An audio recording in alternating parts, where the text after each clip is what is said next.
내 안에 그리스도께서 사시는 것이라. 갈라디아서 2장 20절, 역대상 29장 11, 12절.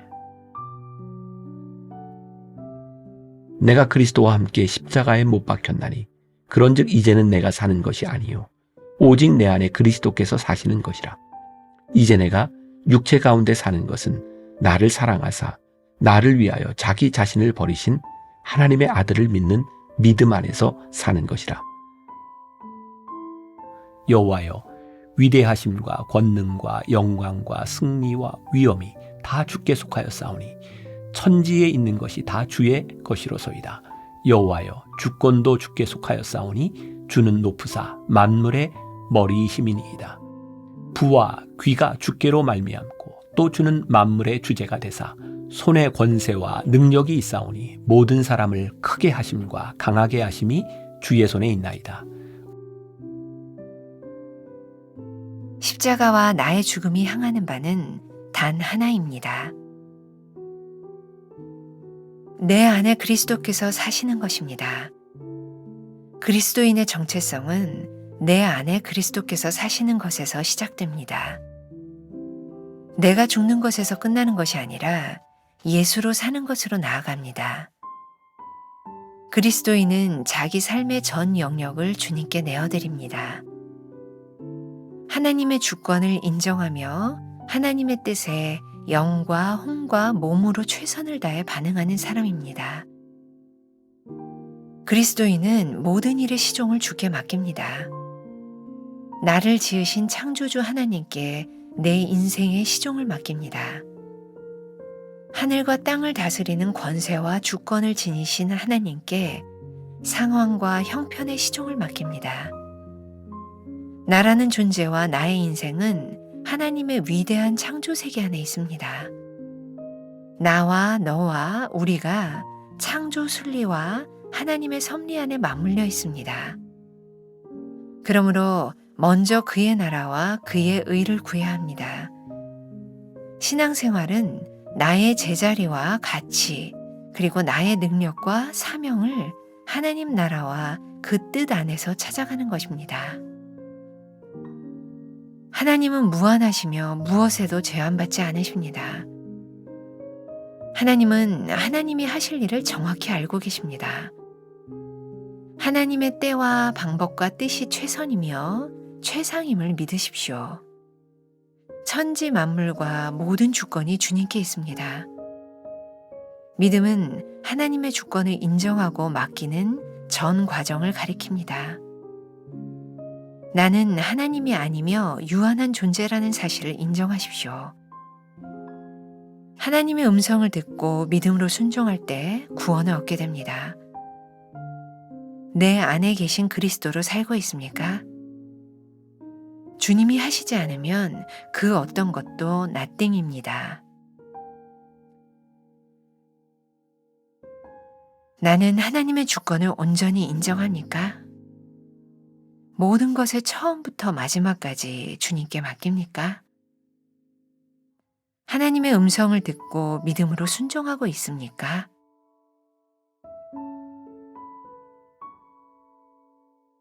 오늘은 5월 11일입니다. 내 안에 그리스도께서 사시는 것이다 라고 하는 제목으로 말씀을 나누어 보겠습니다. 5월 한 달은 우리가 전체적으로 믿음이라고 하는 주제를 가지고 말씀을 나누고 있습니다. 오늘 우리들에게 무엇이 믿음인가? 내 안에 그리스도께서 사시는 것, 그것이 믿음이라는 이야기를 나누어 보려고 합니다. 어제에도 우리가 함께 나누었던 갈라디아서 2장 20절 말씀을 또 본문으로 택하게 되었어요.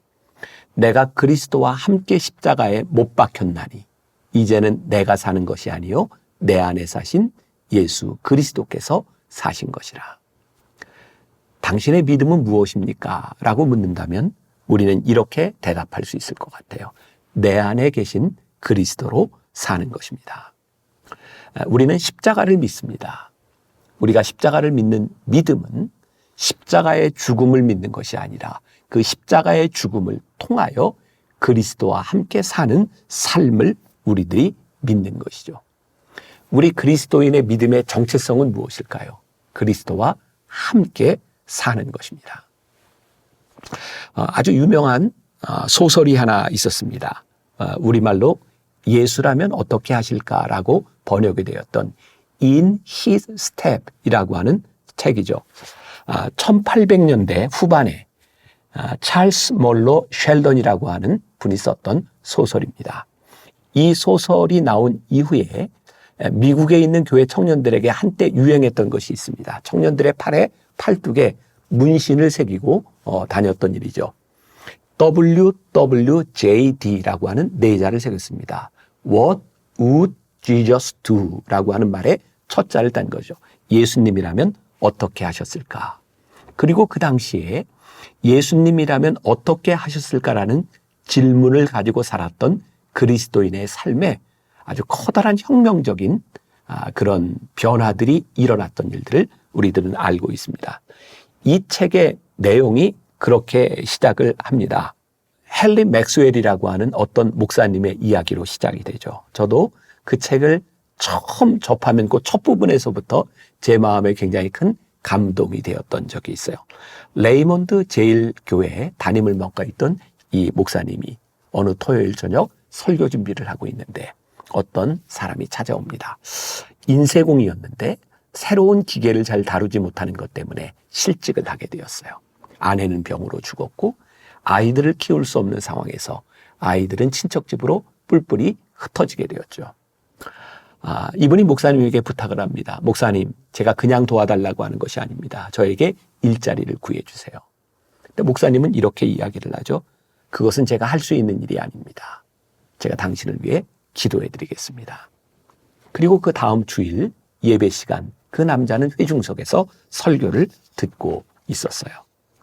예배를 마치고 난 다음 회중석에 있던 그 남자는 목사님을 향해 걸어 나옵니다. 그리고 성도들을 향해서 이렇게 이야기를 합니다. 저는 여러분들에게 섭섭한 말을 하려고 합니다. 제가 그냥 도와달라고 한 것도 아니고 저에게 일자리를 하나 부탁한 일인데 아무도 제 말에 귀를 기울여 주지 않았습니다. 예수님이라면 어떻게 하셨을까요? 그리고 그 자리에서 쓰러지고 말았어요. 웅성웅성 사람들이 모여들었고 목사님은 미안한 마음에 이 사람을 자기 집으로 데려가서 잘 간호를 해줍니다. 정성스럽게 돌봐주는 그 사람에게 그 남자는 이렇게 말을 합니다. 목사님 참 감사합니다. 예수님이라면 아마 목사님처럼 그렇게 하셨을 것 같아요. 라고 말을 하며 숨을 거두었습니다. 그 다음 주일날 이 목사님은 전 교인들에게 이런 제안을 하죠. 오늘부터 1년 동안 우리 교회 교인들은 무슨 일을 하든지 예수님이라면 어떻게 하셨을까? 이 질문을 하면서 살도록 합시다. 우리가 사업을 하면서도 직장 일을 하면서도 공부를 하면서도 반드시 이 질문을 하고 일을 시작하도록 합시다. 이 목사님의 제안에 교인들은 아멘을 했고 그리고 예수님이라면 어떻게 하셨을까라고 하는 질문을 가지고 살아갔던 삶의 이야기들이 이 소설의 줄거리죠.